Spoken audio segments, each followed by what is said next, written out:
Everyone, my self doctor Pratibha Gaur and आज मैं बात करूँगी डायबिटीज़ के बारे में। तो मिलियंस ऑफ पीपल्स को इफ़ेक्ट करने वाली बीमारी diabetes, that is diabetes mellitus. Simple term में हम लोग कहते हैं कि शुगर। सो डायबिटीज़ या शुगर में होता क्या है, आप लोगों के जो ब्लड शुगर लेवल होता है वो हमेशा इंक्रीज़ बना रहता है। तो जैसे कि हम लोग कोई भी फूड ले रहे हैं, फूड से हमें क्या मिल रही है, फूड से हमें जो एनर्जी मिल रही है, फूड से जो शुगर मिल रही है, कार्बोहाइड्रेट से जो शुगर मिल रही है, फैट से जो शुगर मिल रही है, वो हम लोग की बॉडी उसको यूज़ ना करके क्या करती रहती है कि हम लोग के ब्लड में उसका लेवल परमानेंट इंक्रीज़ बना रहता है। ठीक है, तो ये होता किन रीज़न की वजह से है, ये आपका जेनेटिक हो सकता है, that is type 1 diabetes, and type 2 is आपके एक डिसऑर्डर, लाइफस्टाइल डिसऑर्डर की वजह से हो जाता है। तो हम लोग अब आज टाइप 2 डायबिटीज़ के बारे में बात करेंगे कि टाइप 2 डायबिटीज़ को हम लोग कंट्रोल कर सकते हैं थ्रू डाइट एंड एक्सरसाइज। तो हम लोग बेसिकली उन चीज़ों पे फोकस करते हैं जिनको हम लोग डाइट एंड एक्सरसाइज पे फोकस करते हैं। आज मैं अपने चैनल पे हमेशा उन्हीं चीज़ों, उन्हीं बीमारियों के बारे में बात करती हूँ जिनको हम लोग डाइट एंड एक्सरसाइज के थ्रू कंट्रोल कर सकते हैं। तो टाइप 2 डायबिटीज़ की अगर हम लोग बात करें तो टाइप 2 डायबिटीज़ में क्या हो रहा है, जैसे कि आपने कोई फूड लिया है। अब फूड का काम क्या है, वो फूड आपकी बॉडी में जाएगा, किसी न किसी तरीके से ग्लूकोज का प्रोडक्शन करेगा। लेकिन अब क्या हो रहा है कि हम लोग की जो पेनक्रियाज़ है, पेनक्रियाज़ का एक बहुत इंपॉर्टेंट फंक्शन होता है इंसुलिन का सिक्रेशन करना। इंसुलिन क्या करता है, हम लोग की जो बॉडी में ग्लूकोज का लेवल है उसको बैलेंस करके रखता है। ठीक है, तो हम लोग की बॉडी क्या कर रही है, हम लोग की बॉडी दो तरीके से काम कर सकती है। या तो पेनक्रियाज़ इनफ इंसुलिन बना ही नहीं रहा है, या हम लोग की बॉडीज़ ने इंसुलिन के लिए रेजिस्टेंस जनरेट कर लिया है। ठीक है, तो दो तरीके से काम कर सकती है हम लोग की बॉडी, दो तरीके से डायबिटिक पेशेंट की बॉडी काम कर रही है।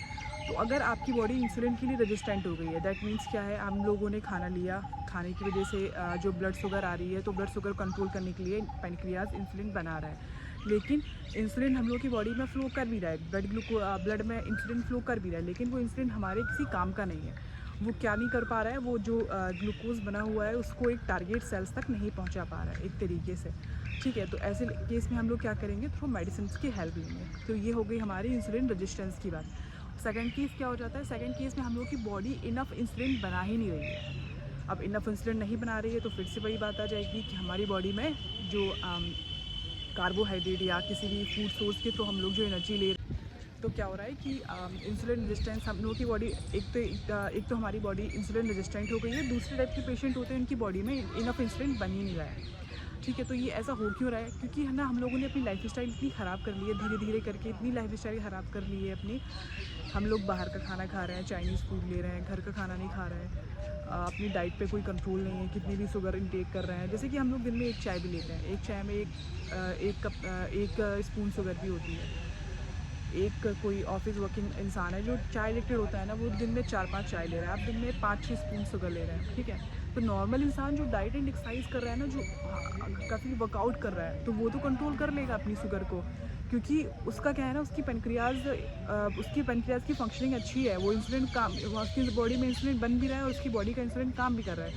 लेकिन जो इंसान डाइट एंड एक्सरसाइज नहीं कर रहा है, तो उसकी पेनक्रियाज, उसके विटल ऑर्गन इतने फंक्शनिंग उनकी नहीं बची है, तो वो नहीं कंट्रोल कर पाएंगे। देखिए, तो डायबिटिक पेशेंट के लिए जितनी ज़रूरी मेडिसिन होती है उतनी ही ज़रूरी होता है आपका एक्सरसाइज करना, आपका बॉडी वेट कम करना, बॉडी वेट मेंटेन करना। लेकिन हम लोग क्या करते हैं, हम लोग मेडिसिन पे ज़्यादा ध्यान देते हैं। कोई भी पेशेंट आएगा ना, किसी भी डायबिटोलॉजिस्ट के पास जब कोई पेशेंट आता है तो वो एक उम्मीद लेके आता है कि आप मुझे मेडिसिन के थ्रू सही कर दीजिए, लेकिन ऐसा नहीं है। जितना रोल आपका मेडिसिन का है, मैं तो कहूँगी इनफैक्ट आपके मेडिसिन से ज़्यादा रोल आपकी डाइट एंड एक्सरसाइज का हो जाता है। तो आप अपनी एक्सरसाइज करिए, अपना वेट लॉस करिए। जितना ज़्यादा आप वेट लॉस करेंगे, जितने ज़्यादा आप फिट रहेंगे, उतना आपका डायबिटीज़, उतने आपके ब्लड शुगर लेवल कम रहेगा। ठीक है, तो जैसे कि हम लोग बात कर रहे थे, तो हाँ, कुछ हम लोग फूड आइटम्स के बारे में बात करेंगे। कुछ फूड आइटम्स ऐसे होते हैं, कुछ वेजिटेबल्स ऐसी होती हैं जो कि आपकी हेल्प करती हैं डायबिटीज़ को, या तो वो करेंगी इंसुलिन का लेवल इंक्रीज़ कर देंगी, आपके पेनक्रियाज की फंक्शनिंग इंक्रीज़ करेंगी, जिसकी वजह से आपका इंसुलिन अच्छा बने बॉडी में।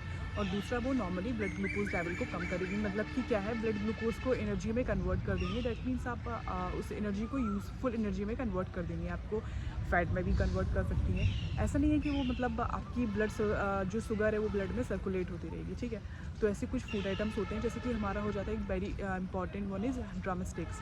तो drumsticks are rich in ascorbic acid. तो एस्कॉर्बिक एसिड क्या करता है हमारी बॉडी में, एस्कॉर्बिक एसिड जो होता है वो कि हमारी जो पेनक्रियाज होती है, पेनक्रियाज से इंसुलिन का प्रोडक्शन इंक्रीज़ कर देता है।